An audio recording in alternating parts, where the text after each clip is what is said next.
मैं हमेशा बोलता हूँ मेरे को कहानियाँ ख़त्म करना पसंद, मुझे पूरी करना पसंद।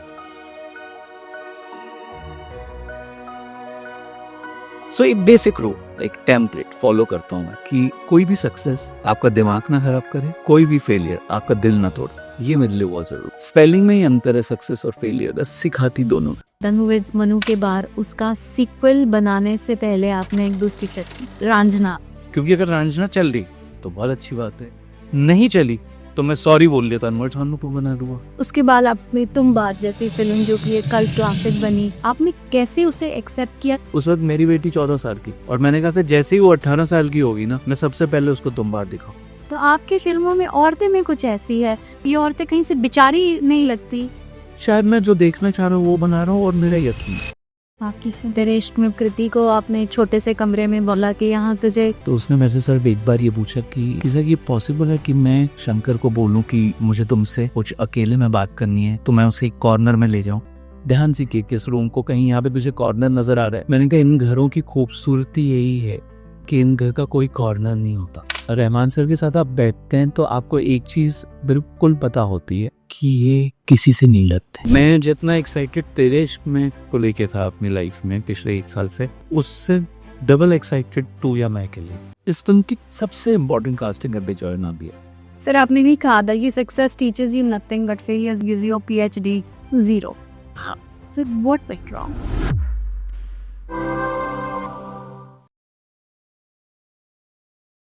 नमस्कार, मेरा नाम स्वाति है और आज के जो हमारे मेहमान हैं वो कहते हैं कि मैं कहानियों का गुलाम हूँ।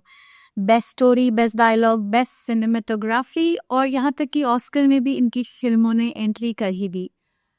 ये जिस प्रोजेक्ट या जिस फिल्म को हाथ लगाते हैं वो सोना हो जाती है। शायद इसीलिए इनके प्रोडक्शन हाउस का नाम कलर येलो है। यत्र तत्र सर्वत्र इनकी फिल्मों के चर्चे होते हैं। ऐसी ही कुछ कहानियों के बारे में, अनसुने किस्सों के बारे में आज हम सुनेंगे। हम स्वागत कीजिए मेरे साथ राय साहब का। आनंद जी, स्वागत है आपका। शुक्र, थैंक यू सो मच। आज आज क्या मन कर रहा है, किस तरह की बातें करने का मन कर रहा है आनंद? जैसे हाँ स्वाति, तुमने बोला ना जिस चीज को हाथ लगाते हैं वो सोना हो जाती, इससे मुझे बहुत डर लगता है। मुझे खाना खाने का बहुत शौक है, तो मुझे डर लगता है वो हाथ लगाऊंगा और सोना होगा कि मैं खाऊंगा क्या। बट हाँ, सोना चांदी तो नहीं, पर हाँ मैं मेरा मन ज़रूर करता है कि मैं जिन कहानियों के साथ, जिन किरदारों के साथ, जिन लोगों के साथ काम करूँ, उनके साथ मेरा दिल लगा है, मैं वही करूँ जो मेरा मन चाहता है। And God has been kind कि मैं उन्हीं कहानियों में अपना वक्त बिताता हूँ, और इतने सालों से वही कहानियाँ सुना रहा हूँ जो मुझे सुनाने का मन कर। आनंद जी, शुरू से शुरू करते हैं। बचपन में आपने कहीं किसी इंटरव्यू में कहा था कि मैं उस तरह का शायर शर्मीला बच्चा था जो घर में मेहमान आते थे तो मैं छुप जाया करता। वहां से लेके यहाँ तक का सफर, जब आप आज कैमरे के पीछे ही नहीं कैमरे के आगे भी बड़ी बेबाकी से बातें करते हैं, इंटरव्यूज दी। अरे बड़ी मेहनत लगती है कैमरा के आगे आने में, बहुत मेहनत लगती है, पर हाँ अब आदत पड़ गई है तो कहीं ना कहीं वो एक हेजिटेशन छुपा लेता हूँ, पर इतना कंफर्टेबल हूँ नहीं मैं। वो शायद आप बातचीत करके मुझे आसान कर देती है, बाकी और कुछ नहीं। सर आप औरंगाबाद में इंजीनियरिंग कर रहे थे और वो भी कंप्यूटर इंजीनियरिंग, तो ये कितना बड़ा जंप कैसे? जैसा कि आपने कहा कि मैं बचपन में बहुत शायद था, और एक बहुत बेसिक मिडिल क्लास घर से, जहाँ मेरी मदर भी टीचर थी, मेरे फादर भी टीचर थे, पर मेरे घर का माहौल बड़ा बहुत ही फ्रेंडली था। डैड के फ्रेंड्स का आना, मॉम के फ्रेंड्स का आना, बहुत दे वर वेरी, हाउ टू से, उनके लाइफ में ना एक एक ब्राइटनेस थी। वो, जैसे मेरे डैड टीचर होने के बावजूद उन्हें पेंटिंग का और सिंगिंग का शौक था, तो मेरे घर में ना शाम को कोई ना कोई एक छोटी महफिल लग जाती थी। मेरे गिने चुने दोस्त, मेरी एक छोटी सी दुनिया, मेरे अपने वो 4 दोस्त जिनके साथ मैं वक्त बिताना पसंद करता था। मैं बहुत सारे लोगों से बात करना पसंद नहीं करता था, बट मेरा घर का माहौल ये था कि मुझे धीरे धीरे इन चीज़ों की आदत पड़ती चली गई थी।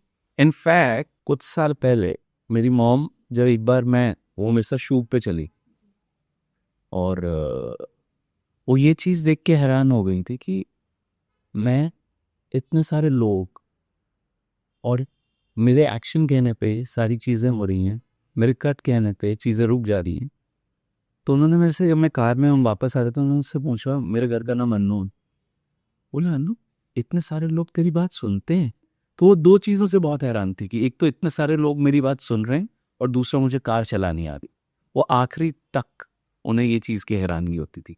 तो मेरी लाइफ एक्चुअली मूव की है from a very introvert shy kid to somebody who can now express yourself in front of 230 people. मैं अपने मन की बात बोल पाता हूँ, मुझे क्या चाहिए वो मांग पाता हूँ, जो चीज़ मैंने कभी बचपन में नहीं कर पाया। सो इंजीनियरिंग के दौरान भी मेरा ये था कि मुझे, मेरी ही जिद थी इंजीनियरिंग करना। मेरे पेरेंट्स ने कभी मुझे पुश नहीं किया। बट बाय द टाइम मैंने इंजीनियरिंग कंप्लीट की, मुझे ये लगने लगा था कि ये मेरी दुनिया नहीं। शायद कहीं एक अच्छी जॉब मिल जाएगी, मैं एल&टी में कहीं काम करने लगूंगा, कहीं माइक्रोसॉफ्ट में कुछ करने लगूंगा।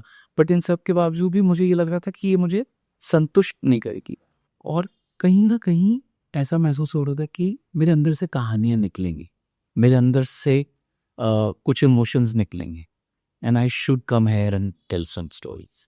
तो इस तरह से सर बड़ी दूर निकल आए आप तो। मैं बड़ी मुझे आज भी लगता नहीं, मुझे आज भी लगता मैं आज भी वही चार दोस्त ढूंढ रहा होता हूँ। बट हाँ, ये ज़रूर है कि अब बहुत ज़्यादा बदला नहीं स्वाति मेरी लाइफ में उस हिसाब से। मेरा बेसिक लाइफस्टाइल, मेरा उठना बैठना, मैंने अपने आप को बहुत ज़्यादा अपने आप को बदलने नहीं दिया उस हिसाब से।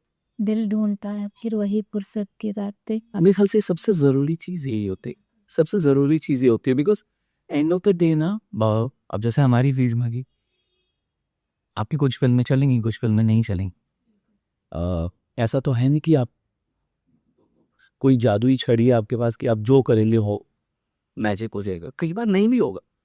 सो एक बेसिक रूल, जो एक टेम्पलेट फॉलो करता हूँ मैं, कि कोई भी सक्सेस आपका दिमाग ना खराब करे, कोई भी फेलियर आपका दिल ना तोड़े। ये मेरे लिए बहुत ज़रूरी। सो कैसे रहते हैं आप इतने ग्राउंडेड, क्योंकि कैसे ये संदेश में आपके थ्रू हमारे जो नए डायरेक्टर्स या प्रोड्यूसर्स जो बॉलीवुड में आना चाहते हैं उन तक भी पहुंचाना चाहती हूँ, कैसे फेलियर्स अफेक्ट ना करें, कैसे नहीं आप उनको दिल पे नहीं लगाते। मेरे लिए चैप्टर्स ही है, ये लेसन्स ही। आज सुबह मैं किसी को कहता था कि मैंने ना कभी इतना खुल के सक्सेस मैंने कभी सेलिब्रेट नहीं की, और ना ही मैं फेलियर में कहीं कमरा बंद करके बैठा। मुझे ये सारी चीज़ें, मेरी हर कहानी, मेरी हर फिल्म, उसका एक नतीजा मुझे एक लेसन की तरह लगता है, एक चैप्टर की तरह लगता है। ये दोनों चीज़ें आपको सिखाती। आपको सिर्फ अपने आप को उतना मौजूद रखना है कि आप सीख सकें। सो स्पेलिंग में ही अंतर है सक्सेस और फेलियर का, सिखाती दोनों। सुन आप वहाँ से जब आप इंजीनियरिंग छोड़कर मुंबई आए तो आपके भाई साहब के साथ आपने टीवी का सफ़र शुरू किया जी। आप ऐसे समय में आए थे, आई थिंक 95-96 में, which was the golden era of TV. बहुत अच्छा हुआ। इनफैक्ट इम्तिहान आप मेरा ब्रदर डायरेक्ट कर रहे थे उस वक्त, और मेरे आने के कुछ महीने बाद, इनफैक्ट एक साल के अंदर अंदर हम लोगों ने अपनी प्रोडक्शन शुरू की, और that was actually the golden era of television according to me, जहाँ आप बहुत ही इमोशनल और बहुत ही बंधी हुई कहानी, यू नो, तब तक डेली सोप्स नहीं आए थे, तो हम लोग वो जो 52 एपिसोड्स होते थे हम बहुत इन्जॉय करते थे, और हमें पता होता था कि ये इसकी शुरुआत है, ये इसका मिडल है, और ये इसका एंड है। और हाँ, मतलब उस दौरान सैलाब, थोड़ा थोड़े की ज़रूरत है, स्पर्श जैसी series my brother was directing at that time, I was learning, I started directing थोड़ा थोड़े की ज़रूरत है आफ्टर अ पॉइंट, जो हम लोगों ने जेन्युइनली एंजॉय किया, बहुत ज़्यादा एंजॉय किया। सो वो गोल्डन पीरियड, जैसे कि मैंने कहा, आप ऐसे ही थे, नाम भी हो रहा था, तो ये बहुत ही सेफ किनारे को छोड़कर आप कहाँ फिल्मों में आने की फिर आपने सोची? बस वही सेफ के एक पॉइंट के बाद जब डेली सोप्स आए, और वो क्रिएटिव सेटिस्फैक्शन गुम हुई लाइफ में से, सिर्फ डिलीवरीज शुरू हुई, मंडे ट्यूसडे वेडनेसडे थर्सडे आपको एपिसोड्स डिलीवर करने हैं और फ्राइडे आपको एक चैनल में फ़ोन करके अपने चेक के बारे में पता करना है, सो दैट मंडे वो पेमेंट आ जाए। वो एक रूटीन, एक पैटर्न बन गया था। और क्योंकि आप रोज़ सेट पे जा रहे हैं, आप रोज़ वो एक मशीन जैसे फंक्शन करने लगे थे, तो आपकी कहानियाँ भी, क्योंकि अगर आपने जीना बंद कर दी एक पॉइंट के बाद, आप रोज़ एक ही काम कर रहे हैं और आप लाइफ नहीं देखते, आपको वो वक्त नहीं मिल रहा कि आप खुद के साथ बिता पाएँ थोड़ा वक्त, तो कहानियाँ कहाँ से आएंगी? तो वो जो मशीनरी में आप फंसे ना, उसने मुझे ऑफ किया। वो हर मंडे या फ्राइडे को जो चेक आना था ना, उसने मुझे परेशान की। उसने मुझे ये बोला कि ये तुझे पैसा तो दे देगा, पर तेरा वो जो एक क्रिएटिव सुख है वो छीन लेगा। और मुझे सेफ होना पसंद, वो ना पैसे से, जी ना कहानियों में। मुझे कोई चीज़ रेस्टलेस रखती है तो मुझे अच्छा लगता है, मैं सेफ नहीं होना चाहता। तनु विथ मनु, वो फिल्म कैसे, कहाँ से उपजी? कैसे आपने सोचा इस ऐसी फिल्म के बारे में जहाँ बहुत बड़ा स्टार कास्ट नहीं था, बहुत धमाकेदार स्टोरी नहीं थी, लार्जर देन लाइफ कैरेक्टर्स नहीं थे, बहुत जमीली, बहुत रूटेड रूटेड सब कुछ था? तो उसके पहले ना स्वाति, एक 2 अटेम्प्ट्स कर चुका था मैं। एक बहुत छोटे बजट की फिल्म जो मैंने लंदन में शूट की थी, जेमी शेरगिल और के साथ, और मैं उसका नतीजा देख चुका था। बट एक चीज़ जो मेरे साथ ऊपर वाले ने अच्छी की हुई, मुझे ना, क्योंकि मुझे सीखने का शौक है, तो मुझे अपनी गलतियां भी बहुत जल्दी पता चलती। आप उस फिल्म को देखेंगे तो आप उसमें से कोई कमी नहीं निकाल पाएंगे, पर वो आपके दिल को छुएगी नहीं। आपको टेक्निकली भी करेक्ट लगेगी, आपको परफॉर्मेंस में भी दिक्कत नहीं होगी, आपको लगेगा कि इस डायरेक्टर को उसका क्राफ्ट आता है, बट कहीं ना दिल को नहीं छू रही थी। और जो सबसे पहली सीख मैंने ली वो ये थी कि जब तक आप ये दिखाने की कोशिश करेंगे कि आपको ये काम आता है, आप इम्प्रेस करने के लिए फिल्म बनाएंगे, तो आप कहानी नहीं सुना पाएंगे। आपको कहानी सुनाने के लिए निडर होना पड़ेगी, आपको कहानी सुनाने के लिए सच बोलना पड़ेगा, बेबाक होना पड़ेगा, अपनी कहानी को एकदम खोल के लाना पड़ेगा। आपको कहीं ना कहीं ये जो आपको आपकी ऑडियंस नहीं दिखती, उनके साथ एक रिश्ता कायम करना पड़ेगा। सो वो प्रोसेस उस फिल्म के फेलियर ने मुझे सिखाया। और एक शाम गोकुल पे आइसक्रीम खाते वक्त हिमांशु और मेरे जीवन में तनु एड्समन हुई कि यार इस जैसी कहानी इतनी ही सिंप्लिसिटी के साथ। और उस वक्त ना एक पॉइंट आता है ना आपकी लाइफ में कि आपने 2001 में डिसाइड किया था कि मैं अब टेलीविज़न नहीं करूँगा, मुझे ये फ्लो ऑफ मनी पैथ जो है ये मुझे, मेरे बैंक को तो सुख दे रहे हैं, मुझे नहीं देगा। मुझे लगा था 2-3 साल में, 4 साल में मैं शायद अपनी फिल्म फ्लोर पे ले जाऊंगा, बट तनु एड्समन आई 2011 में। उसने अपना एक अरसा लिया, एक वक्त लिया उधर तक पहुंचने में, बट मैं थका नहीं उस प्रोसेस में। उसका रीज़न एक यही था कि कहीं ना कहीं अपने पहले फेलियर से मैं ये समझ गया था कि मैं अगर कुछ अपनी ऑडियंस के पास पहुंचाऊंगा तो अपनी सच्चाई, मेरा मिडिल क्लास, वो किरदार जिनका दिल मैं जानता हूं सही जला है, मैं उन्हें लेके अपनी ऑडियंस के पास पहुंचूंगा और पूरे नएपन के साथ। तो शायद वो ही एक वजह है कि तनु एड्समन उस टाइम पे एक नया रूप लेके आई, एक तरीका लेके आई, जिस तरह से हिंदुस्तानी लव स्टोरी को हम बहुत टाइम से नहीं सुना रहे थे। और हाँ, क्योंकि वो किरदार मेरे बहुत दिल के करीब थे, तो उतनी ही सच्चाई से निकला। बहुत फ्रेश भी स्टोरी थी। और आपने कहीं कहा था कि मेरे और हिमांशु के बीच में हमारे ऐसे एसोसिएशन है कि मैं किसी जल्दी में नहीं हूँ और हिमांशु आलसी है। तो इसीलिए भी शायद उस फिल्म ने आइसक्रीम खाने से लेकर 2011 तक का सफर अपना टाइम लेके किया। हम डेस्परेट नहीं थे कुछ हासिल करने के लिए, और कोई जल्दबाजी नहीं थी यार। तो कभी ये नहीं लगा कि जल्दी से सक्सेसफुल हो जाता है, क्योंकि वो फेज भी ना हम लोगों ने एंजॉय किया, वो स्ट्रगल भी बहुत एंजॉय की, वो रिजेक्शंस भी बहुत एंजॉय की। जब हम कहानी सुनाते थे और प्रोड्यूसर तैयार नहीं होते थे, वो जेन्युइनली वो रिजेक्शन एंजॉय की। हर रिजेक्शन के बाद हमने बहुत अच्छा खाना खाया, बहुत अच्छी शाम बिताई। So maybe because of our natures. और वो आज भी अच्छा लगता है जब चीज़ ठीक बैठती है, ऑडियंस तक पहुंचती है। थोड़ी सी तकलीफ होती है जब नहीं, बट एज ए सेड दोनों वे में मैं जब अगली फिल्म सुनाने आऊँगा तो इस फिल्म की सक्सेस या फेलियर का मुझे फ़ायदा होगा, ये मैं जानता हूँ। कहते हैं ना, धीमी आंच पे बनाया हुआ खाना बहुत बेहतरीन पकता है। हाँ, तो ये वही समझ लीजिए कि हम भाग नहीं रहे। मैं हमेशा बोलता हूँ मेरे को कहानियाँ ख़त्म करना पसंद, मुझे पूरी करना पसंद। वाह, कितनी खूबसूरत बात कह दी आपने। कहानियाँ खत्म करना पसंद नहीं, कहानियाँ पूरी करना में संदेह, और उसमें समय तो लगता ही है। उसे मैं समझता।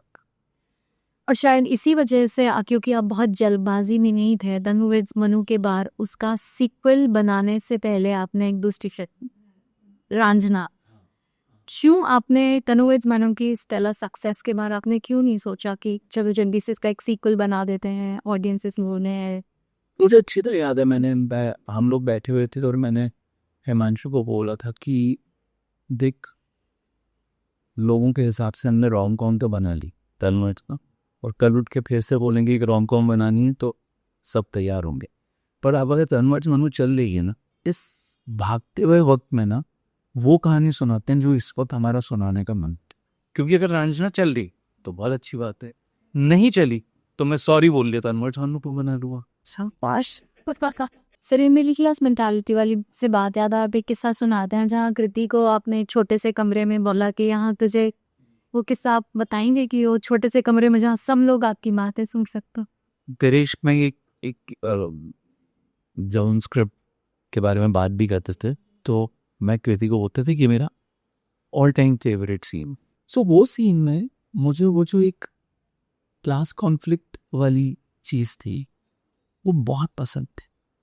कृति मेरे से पूछती रहती थी कि आप इसमें क्या देख रहे हैं, तो मैंने कहा मैं बताने को तो अभी बता दूं, पर पता है क्या, मैं अभी बोल दूंगा ना तो मेरे अंदर से भी मैजिक खत्म हो जाएगा। मैं इसको उतना ऑर्गेनिक तुम्हारे लिए भी रखना चाह रहा हूँ और खुद की भी एक्साइटमेंट रखना चाह रहा हूँ, ताकि मैं तुमसे बात करके इसको भी हम वो ना कर दें कि अच्छा ये तो हो गया। I want to keep it alive till we.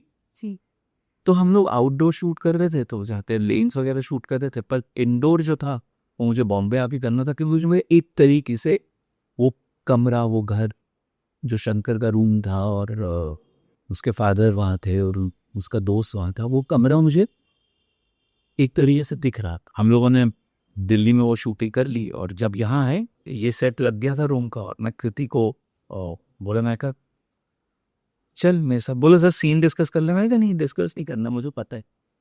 बोलो पर मुझे बता दो। मैंने कहा नहीं, तुझे भी पता है। सो मैं कहा मेरे साथ चल।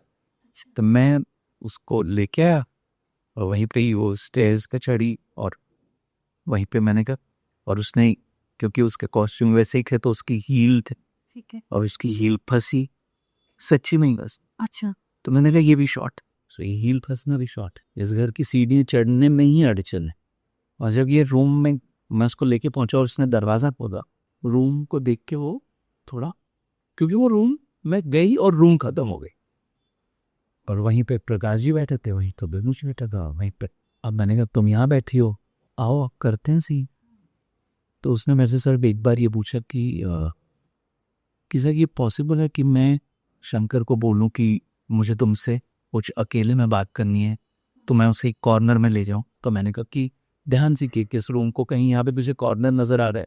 मैंने कहा इन घरों की खूबसूरती यही है कि इन घर का कोई कॉर्नर नहीं होता, यही वजह है कि यहाँ पे कोई हिडन सीक्रेट्स नहीं होते, यही वजह है कि इन घरों में पले हुए लोग अलग तरीके से बात करते, अलग तरीके से अपने आप को एक्सप्रेस करते हैं, क्योंकि इनके पास वो कोने नहीं है जहाँ पे यार कि मैंने ले जाऊँ। तो now the newness of the scene is कि यहीं वो फादर बैठे हैं, यहीं दोस्त बैठे हैं, या तुम बैठी हो या ना, अब तुम्हें यहीं पे ही अपनी बात रख, और जितनी तकलीफ तुम्हें बात रखने में आएगी और जो तुम नहीं रख पाओगी वही मेरा सही।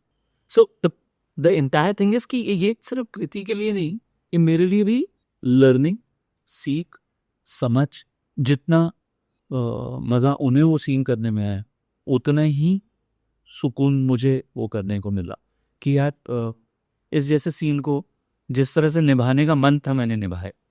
और एज ए सेट कि कई बार होता है कि आपकी कहानी एक बहुत बड़ी उसमें होती, पर वो जो सीन होता, वो जितनी बड़ी बात बोल के जाना चाह रहा है, अगर वो बोल दे तो आपको लगता है कि हाँ ये अब ये जिंदा रहेगा अच्छे वक्त तक।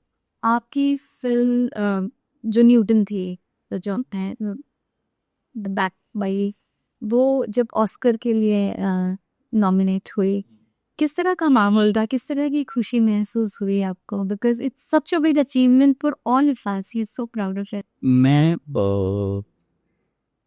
सबसे ज़्यादा खुश था अमित के लिए, अच्छा, जो डायरेक्टर, क्योंकि ये मुझे नहीं पता ये मेरे साथ क्यों हुआ। होता है ना कि आप चुने जाते हैं। हाँ जी। एक न्यूटन जैसी कहानी या तुम्बाड़ जैसी कहानी ना मेरे जीवन में सिर्फ इसलिए I, I was like searching for something worth. होता ना कि मेरा मन किया कि ये कुछ ऐसा मेरे पास आए और आ गया। न्यूटन भी मेरे पास ऐसे ही आई और तुम्बाड़ भी मेरे पास ऐसे ही है। बस बात यह है कि मैं तैयार था उनके। बात यह है कि मैं उनको सिर्फ एक कि इस तरह की फिल्में चलती हैं और इस तरह की फिल्में नहीं चलती हैं, मैं नहीं आंक रहा था। मुझे लग रहा था ये अच्छी कहानी है, ये ऑडियंस तक पहुंचनी चाहिए, बस उतना। मैं इस बात से नहीं डर रहा था कि न्यूटन अगर बिजनेस नहीं करेगी तो क्या होगा, अगर न्यूटन ने बिजनेस नहीं किया तो मेरा कितना नुकसान हो जाए। ये बातें मेरे मन में आ ही नहीं थी। मुझे सिर्फ ये लग रहा था यार कितनी अच्छी कहानी। सर मुझे नहीं पता आप क्रिटिक्स कितने फ़ैन हैं, पर मैं एक क्रिटिक पढ़ रही थी न्यूटन के लिए। उन्होंने लिखा था कि इस फिल्म को ऑस्कर के नॉमिनेशन के लिए भेजा गया, जबकि ये फिल्म हमारे भारत की सरकार को या हमारे पुलिस प्रशासन को बैड लाइट में भी दिखाती है।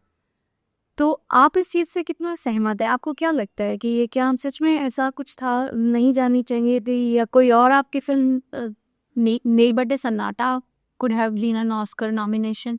Don't think of it as your film in a general. नहीं, वो जानी ही चाहिए। इनफैक्ट इसी वजह से और ज़्यादा जानी चाहिए थी कि इससे अच्छा और क्या हो सकता है कि एक बात जिसके अंदर कुछ सच दिख रहा है और वो आपके एक अथॉरिटी को चैलेंज कर रही है, इसके बावजूद वो अथॉरिटी आपको ग्लोबल लेवल पे उस चीज़ को रखती है। So it's we should be proud of our government कि कहीं ना कहीं वो अपनी चीज़ों को साइडलाइन नहीं कर रहे या कवर अप नहीं कर रहे। सो मेरे हिसाब से न्यूटन वो फिल्म थी जिसको उस लेवल पे जाना चाहिए था। बहुत रेयरली बनती हैं, and I always say that I am very proud to be part of it. It happened to me. In fact उसकी रिलीज डेट अनाउंस हो गई थी और उसके बाद I became part of it, and then I changed the release date and start working on it little more. उसके बाद आपने तुम बात जैसी फिल्म जो कि एक कल्ट क्लासिक बनी, मैं अभी भी वो फिल्म जब देखने की कोशिश करती हूँ या ट्रेलर देखती हूँ मुझे नहीं पकड़ में आती है, which I am not shy to even admit. ऐसी फिल्म जब आपके पास आई, आपने कैसे उसे एक्सेप्ट किया? नहीं, साथी मेरे को उस फिल्म को देखते ही एक चीज़ लगी कि ये कितनी इम्पोर्टेंट फिल्म है हमारे यहाँ से आना। एक तो सबसे पहले एक कहानी, इसको ए सर्टिफिकेट मिला था ऑब्वियसली क्योंकि एक हॉरर एलिमेंट और हस्त जैसा उसमें वो, बट कहीं ना कहीं उस फिल्म को देखने के बाद मैंने एक और चीज़ बोली थी कि उस वक्त मेरी बेटी 14 साल की। अच्छा। और मैंने कहा था जैसे ही वो 18 साल की होगी ना, मैं सबसे पहले उसको तुम बार दिखाऊं, क्योंकि उससे बड़ा अच्छा चैप्टर कोई नहीं। मैंने कभी भी उसको एक हॉरर फिल्म की तरह नहीं देखा, मैंने उसको हमेशा एक फैमिली फिल्म की तरह देखा। एक वो फैमिली फिल्म जो आपकी फैमिली को ग्रीड से, लालच से दूर रख सकती है। मुझे आज भी मौका मिले तो वैसी कहानियां मैं स्कूल की किताबों में टलवा, क्या बात। क्योंकि वो ही चीज़ जब आपको लालच से डराती है ना, वो बहुत इम्पोर्टेंट है। मेरे हिसाब से वो अर्ली इन लाइफ हमें सीखना चाहिए। हमें हमारे 10-15 साल की एज में ये बात हमें समझ में आनी चाहिए कि जो हमें सिर्फ ये बोल के सिखाया जाता कि लालच पूरी बला है, इससे ज़्यादा हमें डराना चाहिए लालच से, ताकि हम अपने बच्चों को वो चीज़ दे सकें। So coming back to Tumbbad मेरे लिए बहुत इम्पोर्टेंट फिल्म थी with its message.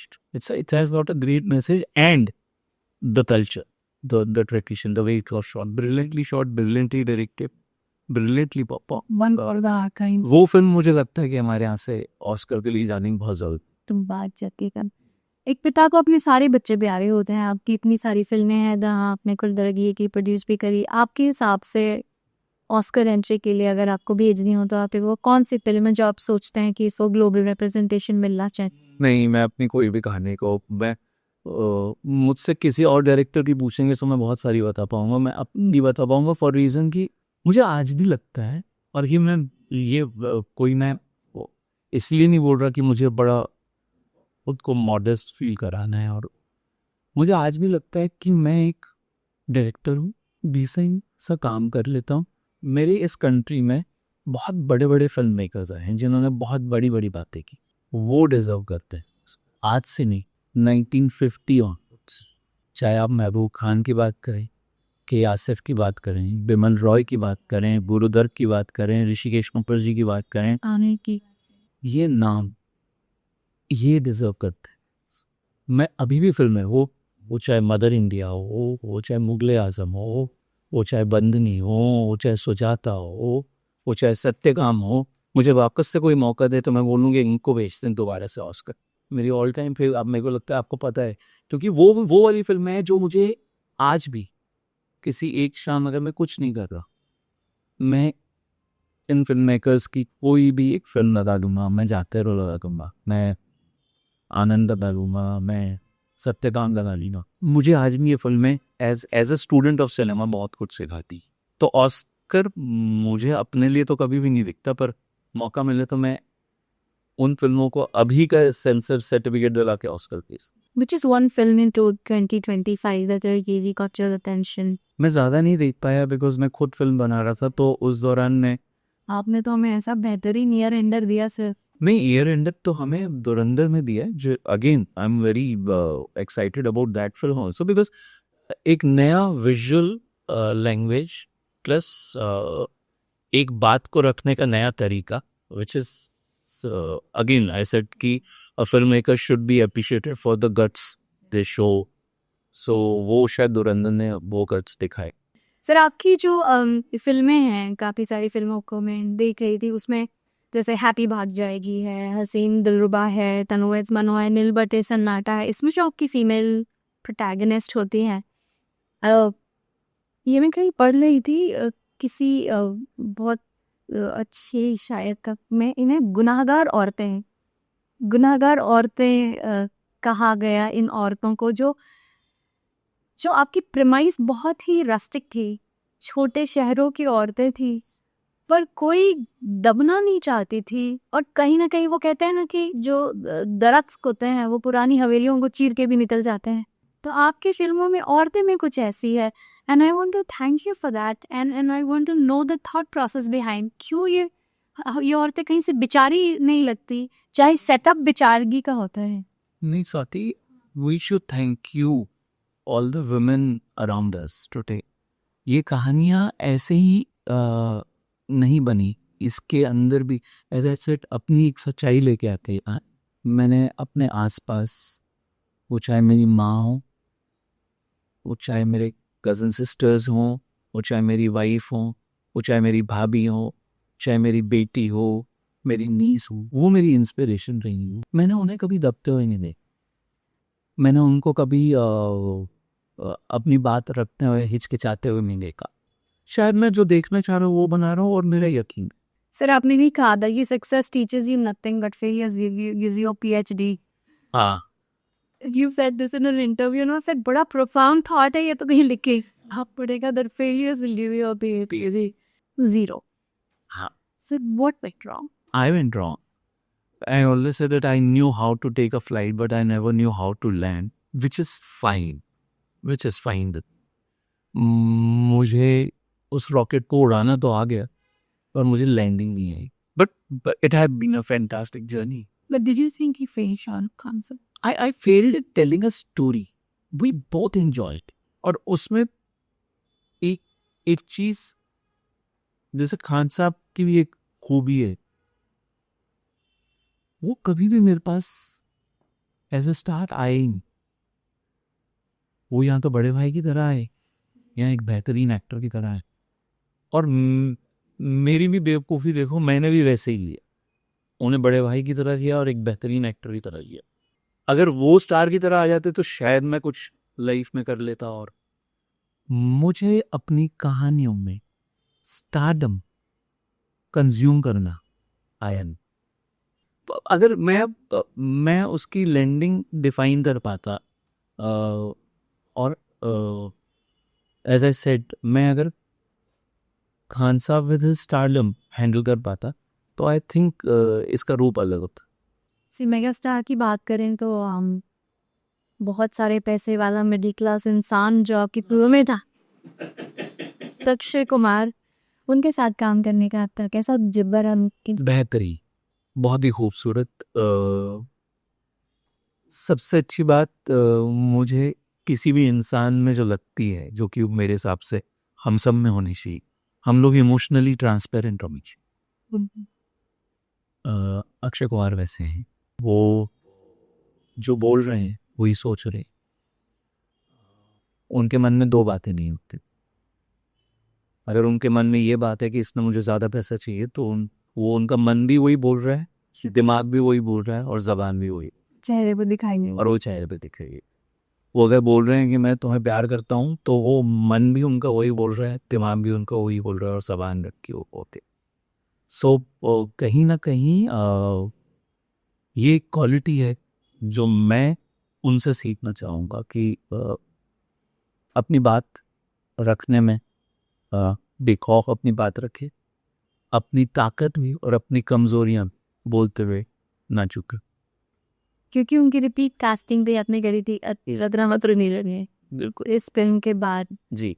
तो क्या उन्होंने आपको कभी दोषी नहीं ठहराया इस फिल्म की असफलता के में? मुझे लगता है वो उन्होंने मुझसे ज़्यादा ओन की रक्षाबंधन. मैंने उनके चेहरे पे ज़्यादा दर्द देखा फिल्म में चलने का खुद से. तो वो एज ए सेड, वो हैं ऑनेस्ट, वो हैं बहुत सच्चे, तो उनका सब दिख जाता ही. मैं शायद उतना सीख गया हूँ कि मैं दो बातें छुपा लूँ, पर वो अभी भी नहीं सीखी. सर आप एक बहुत बेहतरीन बेशक तो हैं ही, आप एक जाने माने प्रोड्यूसर भी हैं, और कई बार आपका गट कुछ कह रहा होता है और आपकी एक्सरशीप कुछ और दिखा रही होती है. ऐसे में आप कैसे डिसीजन लेते हैं उस फिल्म को बनाने का? How do you match up दिल और दिमाग में? इकोनॉमिकली वाइबल नहीं होती वो फिल्म, लेकिन आपका गट कह रहा होता है अच्छी फिल्म है, कहानी सुनानी चाहिए. पता है, जब तक जीवन में वैसे वाले फैसले नहीं किए ना, तो आपके पास वैसी सक्सेस भी नहीं है. स्पेशली मेरे जैसे डायरेक्टर की लाइफ, जब तक मैंने उठ के खुद नहीं बोला ना कि माधवन मेरा हीरो है और मुझे उसी के साथ फिल्म बनानी, और मैं ये फिल्म और माधवन के साथ ही बनाऊं, कम पैसे हैं पर फिर भी बनाऊं, या जब तक मैंने ये नहीं तय किया ना कि नहीं मुझे कोई बड़ा स्टार नहीं चाहिए, मुझे धनुष के साथ फिल्म बनानी है, तो मेरी पहचान भी तो यही बनी. जब मैंने एक्सेल शीट को थोड़ा साइड देखी, शायद वो मेरे इमोशनल पैटर्न में आता है. स्वाति, एक्सेल शीट ठीक हो जाती है बाद में, और जब एक्सेल शीट ठीक होनी थी जी, शाहरुख सर के साथ, तब ठीक नहीं हुई. जब गड़बड़ होनी थी तब ठीक हो गई. सो ये फिल्म मेकिंग की खूबसूरती है. The minute you start feeling you're safe, might not be actually safe. जुए की तरह. इमोशन तो होता ही वैसा है. कई बार आपको रोना आ रहा होता है खुशी की बात है, हाँ। कई बार आपको इतना दर्द होता है कि हम हंसने लगते हैं। राइसा की दुनिया एक ना बहुत ही विलन लेस यूनिवर्स कहती हूँ मैं उसे, जहाँ पे आपके ही शब्दों में आप कहते हैं कि परिस्थितियाँ खराब होती हैं, इंसान खराब नहीं होता। ये जो इंडस्ट्री में बाकी फिल्में भी आती हैं, यहाँ कहीं ना कहीं बहुत स्ट्रॉन्ग विलन होता है और उस पे निर्धारित फिल्म होती है, हीरो उसकी पिटाई करता है और इस तरह की फिल्में बहुत बनते हैं, विलन भी तो सुपर पावरफुल रहता है। आपकी फिल्मों में आपने हमेशा परिस्थितियों को वैसे दिखाया है। क्या आपको मुश्किल होती है ऐसा किरदार लिखने में? क्या कारण है? मुझे दिखते नहीं है ऐसे करता, मुझे सच्ची में नहीं दिखता। मैं जैसे रीसेंट एग्जाम्पल, मेरे लिए प्रसिद्ध ये एकदम वो वाला हो जाता है कि ये जो सिचुएशन है लाइफ। अब जैसे तेरे इश्क में प्रकाश राज और टोटा रॉय चौधरी, उनका सी मुक्ति के फादर और शंकर के फादर। अब एक बार देखने में आपको लग सकता है कि ये ह्यूमिलेट कर रहे हैं शंकर के फादर को, मुक्ति के फादर, बट अगर आप उन्हें ध्यान से सुने वो कोई भी बात गलत नहीं बोल रहे। एक बेटी का बाप इस टाइम पे यही बात कर सकता है, but the way it reaches in terms of drama, एक हल्का सा वो it could have been taken as a villain, पर मेरे लिए वो कभी भी विलन नहीं। मेरे लिए actually situation, on a good day वो किसी से भी प्यार से बात कर सकते हैं, पर उस वक्त वो उस पेन से वो फादर भी गुजर सकता। सो मेरे लिए हर बार एक सिचुएशन होती है। तन्वेज मनु में राजा अवस्थी जैसा कैरेक्टर, जो कि वो जिसके जेब में कहा और उतना ही लवेबल, आप वो लवेबल किरदार था। अब थोड़ा सा मैं उसको बॉर्डर लाइन क्रॉस करूं तो विलन है, नहीं क्रॉस कर रहा तो वो लवेबल है। So I will love to stay here because I see humans like this. मुझे लगता है इंसान ऐसे ही होते हैं, कल ये इंसान अलग भी हो सकता है, उसकी परिस्थिति उसकी सिचुएशंस को अलग कर सकते। राय साहब आपकी दुनिया बहुत खूबसूरत है। थैंक यू सर, हमने क्रिएटिव सोलमेट्स की बात करी, अब हम आपके बेटे की बात कर लेते हैं, धनुष। देखो सर, धनुष का नाम लेते ही आपके चेहरे पर एक बड़ी प्यारी सी मुस्कुराहट आ जाती है। ये क्या कैमराडरी है? How did this happen? Destiny भी नाम की कोई चीज होती है, तो मेरे को लगता है धनुष इज दैट टू अस। एक दिन आप एक कहानी पे काम कर रहे हैं और आपको लग रहा है कि एक तमिल एक्टर की एक तमिल फिल्म देख के आपको लग रहा है यार इस जैसा कोई एक्टर नहीं है। एक आदू बगम नाम की फिल्म है उनकी, मैं वो देख रहे थे, मैं और हिमांशु, और हम बोलते थे यार इस जैसा है, कोई इस जैसा है, और हम यहाँ पे एक्टर्स से मिल रही तो हमें फीलिंग ही नहीं आ रही। और फिर एक शाम हम लोगों ने डिसाइड किया कि इस जैसा एक्टर कर रहे हैं, ये क्यों नहीं ले लेते। और वो एक फोन कॉल और मेरी उनसे 10 मिनट की मीटिंग, 10 मिनट की भी 7 मिनट की मीटिंग, तो 7 मिनट की मीटिंग में उन्होंने कुछ मुझसे सुना और कहा कि I am doing this all. और उसके बाद मुझे लगता है पहली लाइन उनकी ये थी कि मुझे I don't know, there is only one problem that I don't know Hindi. मैं कहा that's not your problem, that's my problem, I deserve. तो वो जर्नी जो वहाँ से शुरू हो गई, जो रांचना में एक एक्टर डायरेक्टर आया, रतरनीरे में एक दो भाई हो गए, और तेरे इश्क में बाप बेटा हो गए। ये जर्नी एक एक्टर डायरेक्टर टू और फादर सन वाली फील जो है ना, वो ये कितनी खूबसूरत जर्नी ले। And I am very thankful to God कि ये इस तरीके से पूरी। हाँ, तेरे इश्क में वो लड़ता भी है मुझसे बहुत, तो मुझे लगा हाँ 2 भाई शायद कम लड़ते हैं, बाप बेटा ज़्यादा लड़ते। मैं कई बार उसको बोलता हूँ भाई ही रह जाता था, सच कम तो लड़ता, बट ठीक है। सर, आपने उन्हें नाम दिए अपने कैरेक्टर्स के, कुंदन, विशु, शंकर, इस तरह के आपने उनके कैरेक्टर्स को नाम दिए, लेकिन आपका कैरेक्टर आपसे आकर कहता है कि मैं हिंदी तो नहीं बोल सकता, और आप इन्हें बनारस की गलियों में दौड़ा रहे हो। मतलब पर एक चीज़ है, वो है महादेव का भक्त। अच्छा, धनुष। वो तो रंजना से तय, ये चीज है।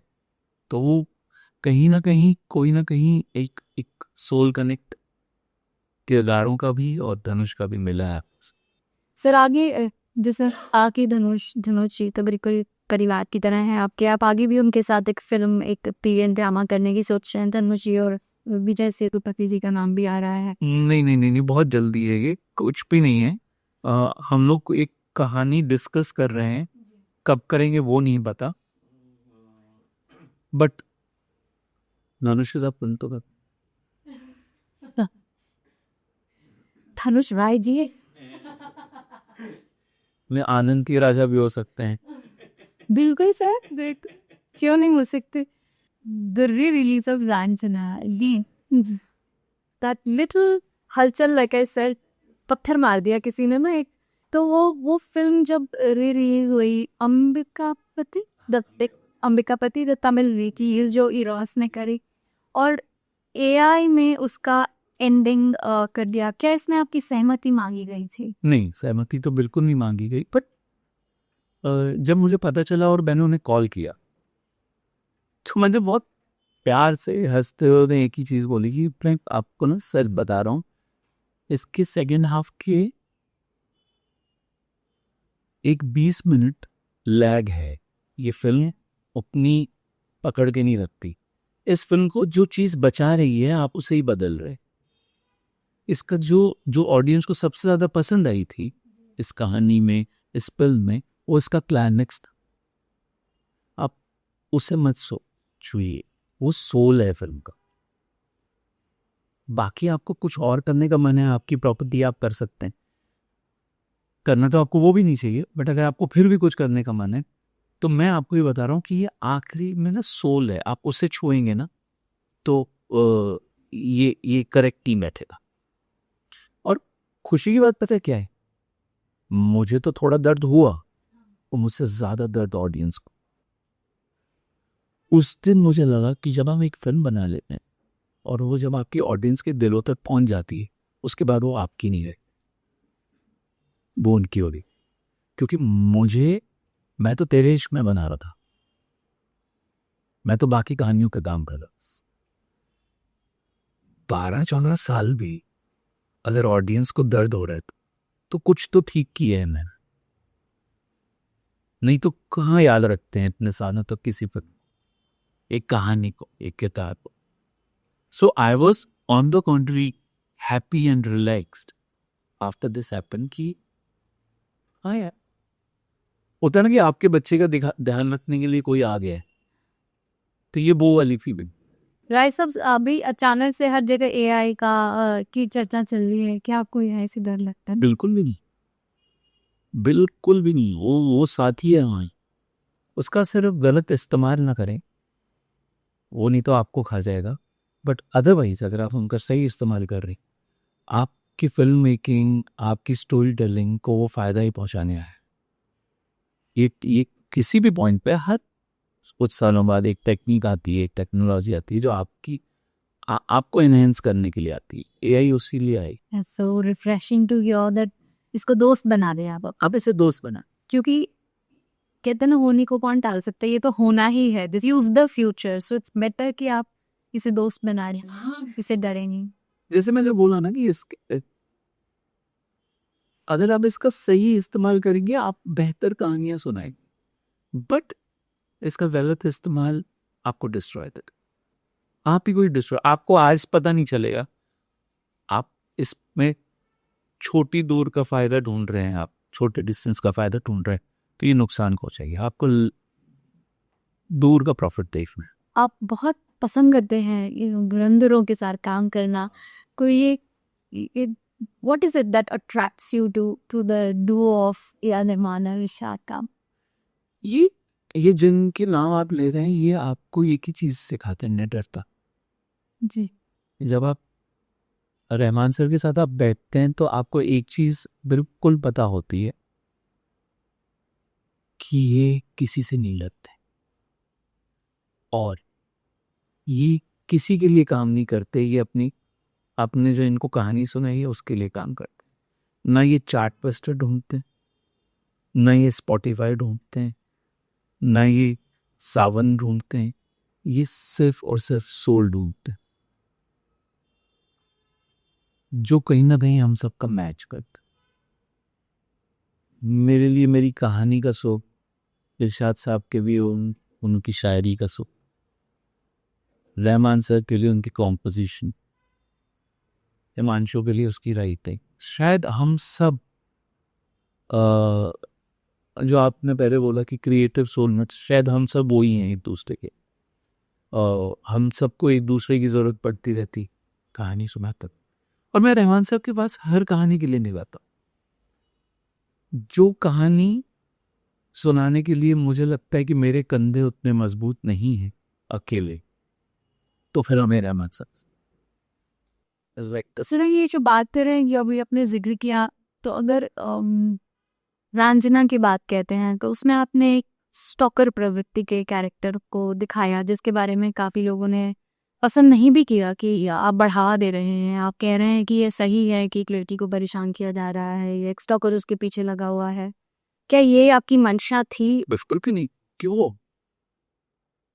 एक बनारस में रहने वाला किरदार ये कुंदन, अगर उसके प्यार करने का इजहार ऐसा ही है तो मैं वैसा ही दिखाऊंगा।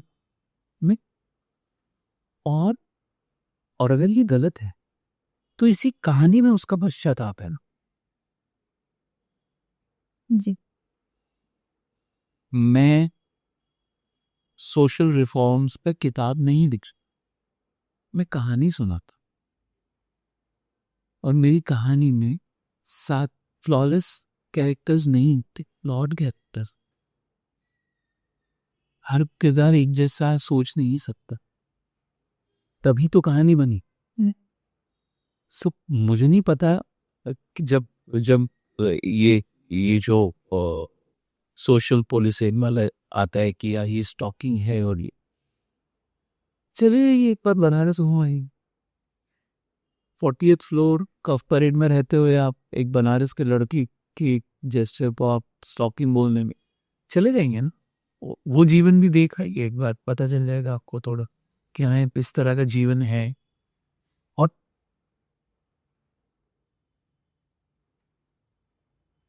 वो अंता मर गया, आपने स्टॉकिंग बोल दिया। उस स्टॉकिंग के चलते ही उसने अपनी जान दे दी, उसने प्यार में जान दी। आपको वो नहीं देखा, आपको ये देखा। लक्ष्मण सर के साथ भी हमारी बातचीत हुई थी, लक्ष्मण उत्तेकर जी, उन्होंने बड़ी खूबसूरत बात करी थी कि जैसे आपने कहा परे का, मैंने बैकड्रॉप में बैठकर गुची के बेल्ट पहनने वाले क्या जाने कि जाओ में किस तरह का होता है। बिकॉज वेरी ब्यूटिफुली सर कि मुझे पसंद आता है अगर पुष्पा में अल्लू अर्जुन वो टेलर वाले कपड़े पहनता है और बेल्ट लगाता है और एक नाखून में नेल पॉलिश लगाता है। आप बैकग्राउंड में बैठ के इसको क्रिटिसाइज नहीं कर सकते। नहीं, कप परेड में तो वो गलत आंकलन बनाना हो। हाँ, थोड़ा सा देख लो। अगर आप जिस जगह की कहानियां सुना रहे हैं, जिस देश में रह के जिस ऑडियंस के लिए कहानी सुना रहे हैं, उन्हें थोड़ा समझ लें बिफोर सेइंग ऑल दिस, तो वो बेहतर होगा। बिकॉज हम कोशिश ये करते हैं कि हम अपनी कहानियों को जितना सच्चा रखें। बिल्कुल हम ये नहीं चाह रहे कि हमारी कहानियों से कोई एक अलग मैसेज जाए, but at the same time ये भी ज़रूरी नहीं ना कि मुझे अगर आप ये प्रॉमिस कर दें कि आप 4-5 कहानियाँ स्वामी विवेकानंद जी पे बना दीजिए तो ये सोसाइटी सुधर जाएगी, तो मैं बना देता हूँ, पर सुधरने का दावा आप करवा लीजिए। पर जब मेरी फिल्म बनाने से लोग सुधर नहीं रहे, तो मेरी फिल्म बनाने से लोग बिगड़ कैसे जाएंगे? मैं अकेला ही चला था जाने में मंजिल, मगर लोग आते गए और कारवा बढ़ता गया। फिर अब मैं फिल्म काफ़ी सारी फिल्में प्रोड्यूस भी करी और काफ़ी सारे डायरेक्टर्स के साथ काम भी किया। मुदस्सिर जी, वसीत जी, अश्विनी अय्यर, तिवारी, नवदीप सिंह, अनुराग कश्यप। आपको किसकी फिल्म मेकिंग का स्टाइल बहुत पसंद है और जो आपके बिल्कुल करीब है, ऐसा लगता है कि you are in sync with that director? So मैंने ऑनेस्टली इन सबके साथ काम इसलिए भी किया कि ये मेरे से बिल्कुल अलग। ये सारी वो कहानियां हैं जो शायद मैं कभी ना सुनाता एज अ डायरेक्टर, पर मैं इनका हिस्सा बनना चाहता।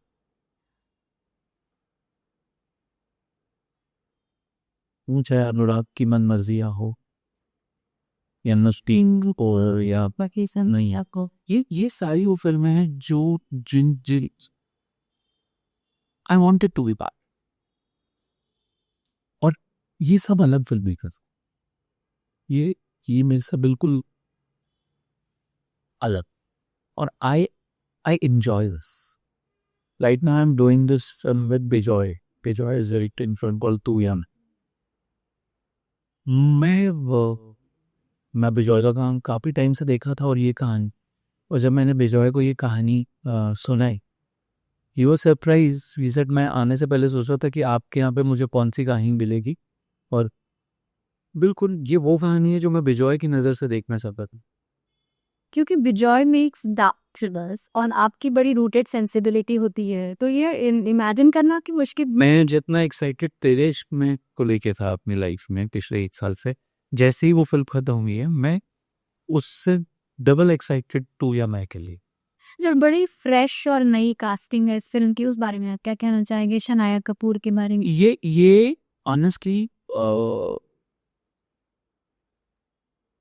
इस फिल्म की 3 सबसे इम्पोर्टेंट